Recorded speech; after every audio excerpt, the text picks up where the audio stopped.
गिरैया हो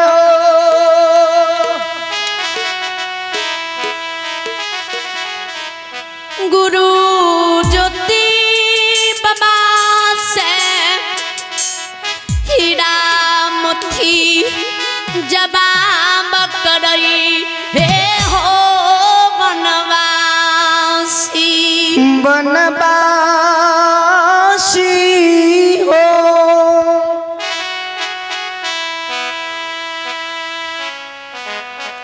तोरे नाम ज्योति पंजियार छिया तोही के दिल्ली के 12 बरस पर दुख भोग के लौटल हो ये तोही जन्म भूमि नगर पोपी के जा रहल हो ये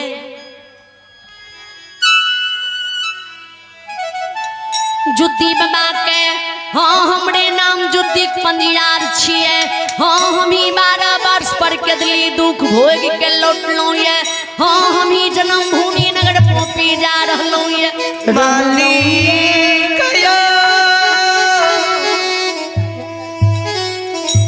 दुलरी भगवान कोन दुख सराई दुनिया में देने मालिक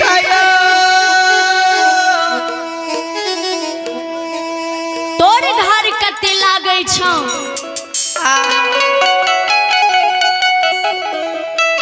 तोर नाम की छिया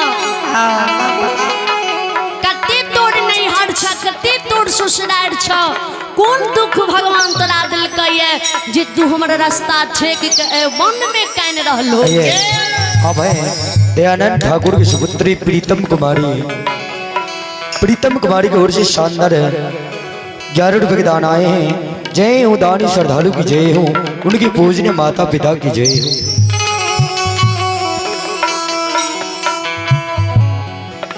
ए होय अपन है नाम बतावियो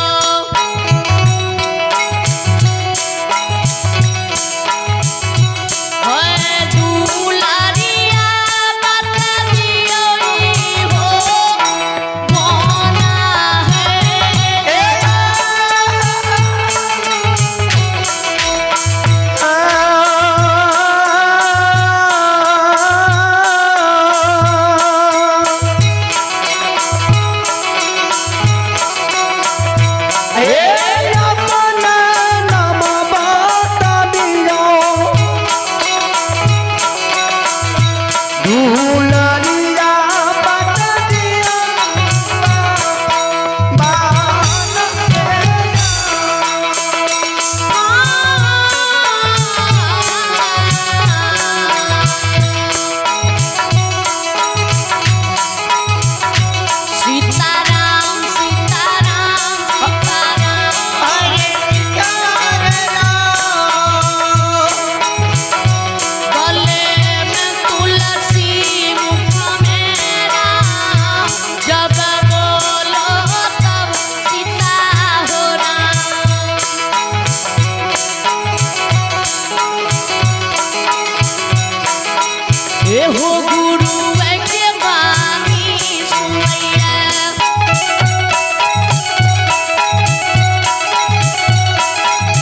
हो गुरु के वाणी सुनैया ओ या भागल सुनैया बनल रे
सगरी घर लागैया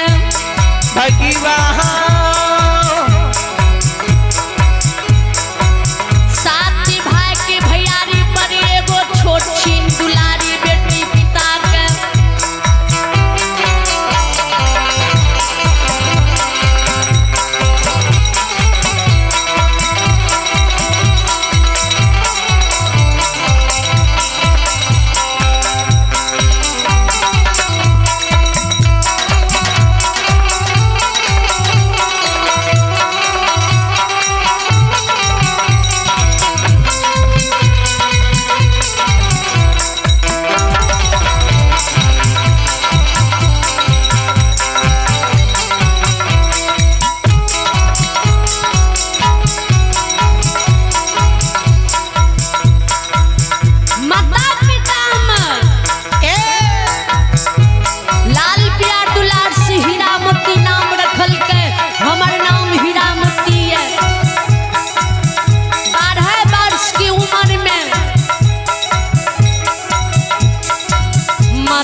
यार से लगा के ये लिया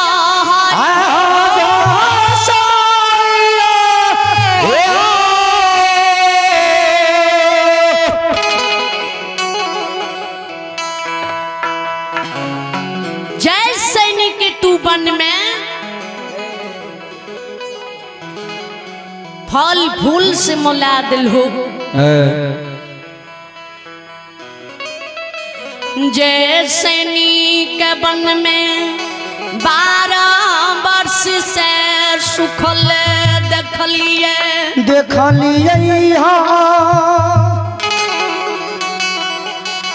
यार सैनिक के फिर बन में ले लो हाय हो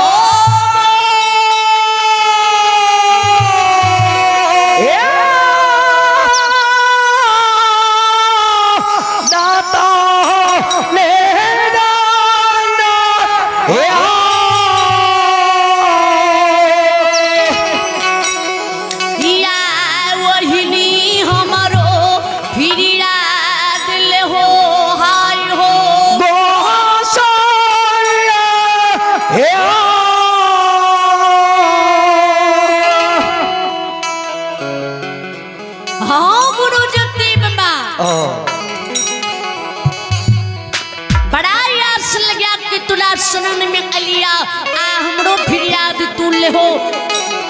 या ये वन में तू हमरा वरदान दो एको पुत्र पुत्री के वरदान जे देब हो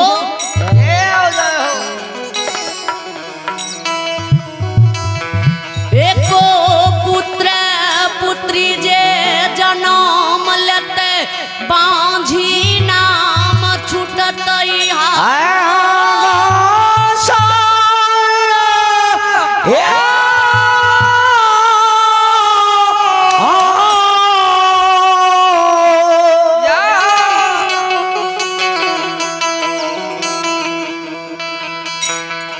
गुरु ज्योति बाबा जी हीरामती की बानी शब्द दुख दर्द की कहानी सुने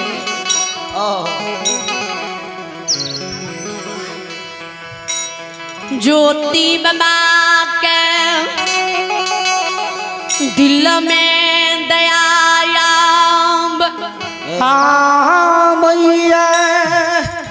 ज्योति बाबा धर्मराज बाबा से जवाब करई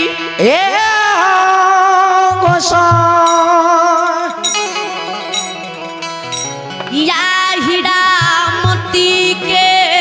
फिर दिल हो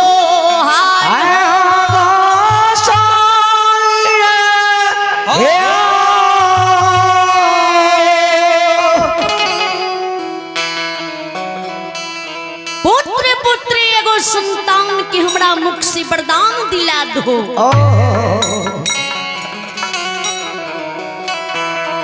एको पुत्र पुत्री जी हीरामती गर्भ से जन्म लताई ने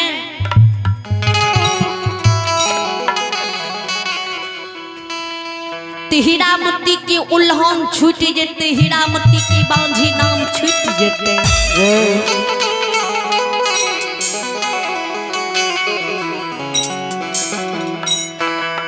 धर्मराज बाबा मुसुक होशी होसे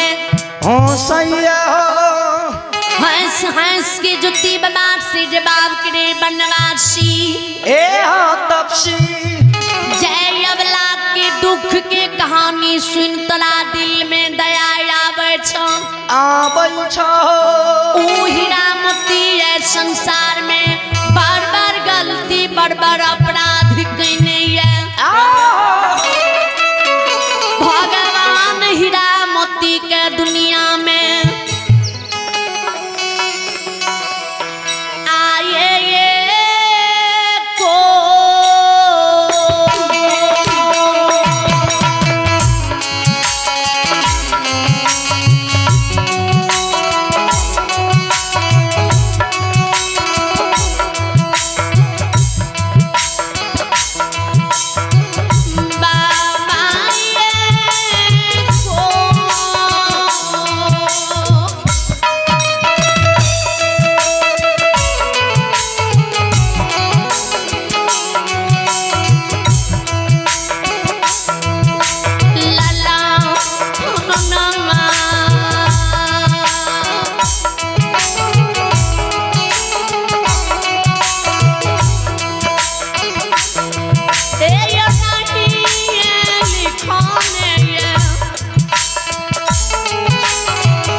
हो पुत्रा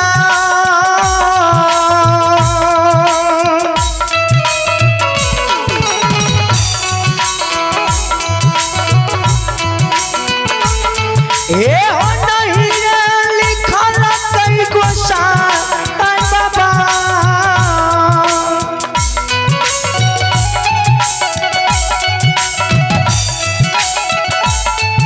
ए हो नहीं लिखला तू मुनिया हो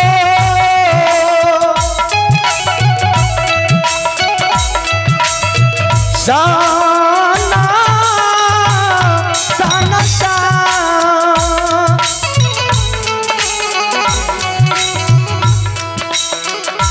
श्रोता लगे वहाँ धर्मनारायण बाजी के को पुत्र पुत्री भगवान ने लिखने है जुती बाबा के गुस्से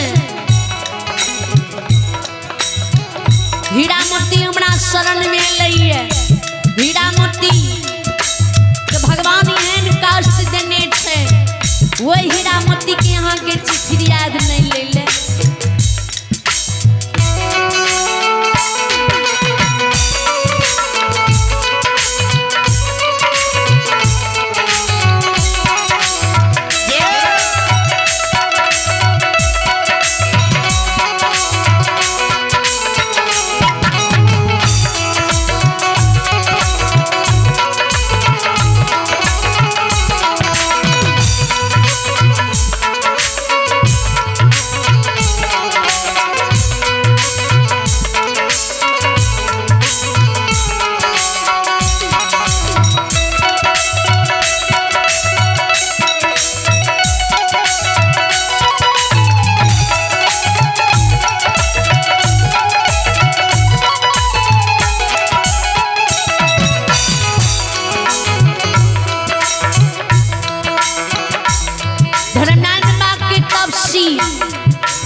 तू बचन देबो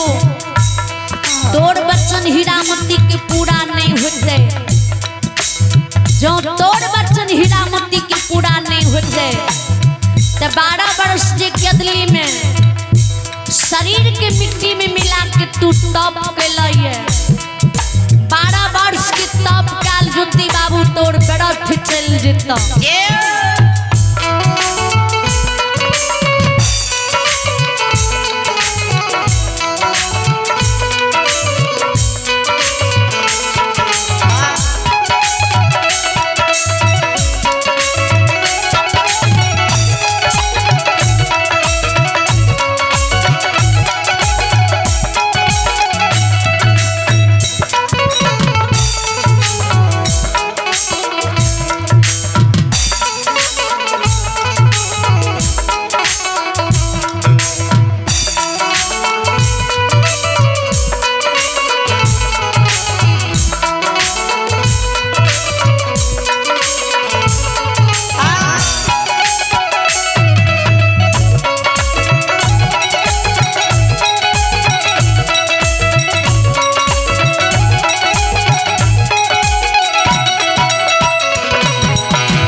जुती बाबा सुने थी जुती बाबा के